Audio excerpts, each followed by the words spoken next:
अस्सलामुअलैकुम। आज मैं फिर अपने भाइयों और बहनों के लिए हज़रात की एक नई वीडियो लेकर आया हूँ।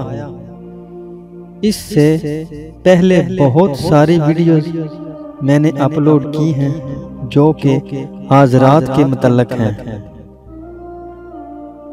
लेकिन ये वीडियो उनसे अलग है क्योंकि इस वीडियो में नक्श के जरिए हज़रात का तरीका बताऊंगा। पहले जो वीडियोस मैंने अपलोड की थी इनमें बहुत सारे मेरे भाई और बहनें कामयाब हुए थे, लेकिन कुछ लोग कामयाब नहीं हो सके। जो लोग इन तरीकों से कामयाब नहीं हुए वो इस तरीके को अपनाएं। मेरी दुआ है कि अल्लाह ताला आपको कामयाब करे। सबसे पहले मैं अपने भाइयों और बहनों का शुक्रिया अदा करना चाहता हूं जिन्होंने मेरा चैनल वजीफा लाइव टीवी को सब्सक्राइब किया हुआ है, और जो लोग पहली बार मेरी वीडियो को देख रहे हैं वो जल्दी से मेरा चैनल वजीफा लाइव टीवी को सब्सक्राइब कर लें ताकि आने वाली नई वीडियोस की इतला उनको मिलती रहे।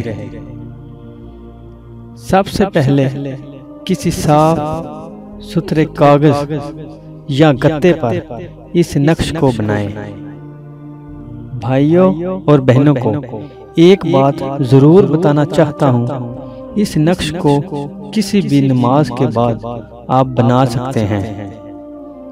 कोई खास वक्त की पाबंदी नहीं। इसके बाद किसी पाक साफ कमरे में बैठकर इस नक्श को किसी नाबालग बच्चे को देकर स्याहाना में देखने को कहें, और आमल बच्चे पर दुरूद शरीफ और सूरत अखलास पढ़ कर बराबर फूंकता रहे जब तक हाज़रात ना खुले। उस वक्त तक सूरत अखलास और दुरूद शरीफ बराबर पढ़ कर बच्चे पर फूंकता रहे। इंशाअल्लाह थोड़ी देर बाद हाज़रात का नज़ूल होगा। जो भी आपके मुश्किल मसाइल हों उनके बारे में मुकम्मल 100% दुरुस्त मालूमात हासिल कर सकेंगे। आमल को चाहिए कि कमरा में अगरबत्ती और अतर वगैरह का अच्छा इंतजाम कर ले।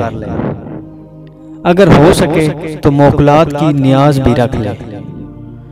जो मेरे भाई पहली दफा हाज़रात का इरादा रखते हैं वो मेरे साथ एक बार जरूर बात कर ले।